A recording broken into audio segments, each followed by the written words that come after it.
నాలుగవ స్థలము యేసు ప్రభు తన దివ్యమాతకు ఎదురుపడుట. యేసుక్రీస్తువా, మిమ్మల్ని ఆరాధించి మీకు స్తోత్రము చేయుచున్నాము. ఏలనగా మీరు ఈ తిరుస్లేవ చేత ఈ లోకమును రక్షించెదరి.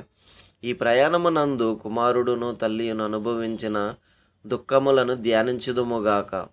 వారల చూపులు ప్రేమతో నిండి ఉన్న ఇరు హృదయములను పొడిచి తెరిచిన అంబువలే పోలియుండెను. నా రక్షకుడైన యేసువా, ఈ దర్శనమునందు మీరును ఆమెను అనుభవించిన వ్యాకులమును చూచి మీ పరిశుద్ధ మాత మీద నాకును నిజమైన భక్తిని ప్రేమను పుట్టించ కరుణించండి. వ్యాకుల సముద్రములో మునిగియుండు నా రాజ్ఞి, మీ దివ్యకుమారుని పాటులను నేను నిరంతరము భక్తితో స్మరించున్నట్లు నా కొరకు మనవి చేయండి. సకల పాపములను విడిచి పెట్టుటకు ఆ పాటుల ధ్యానము చేత నాకు జ్ఞానమును కలుగునట్లు నేను మీతో కలంతకాలము మోక్షములో మీ దివ్యకుమారుణ్ణి దర్శింప భాగ్యము పొందినట్లు ప్రార్థించండి. ఆమేన్.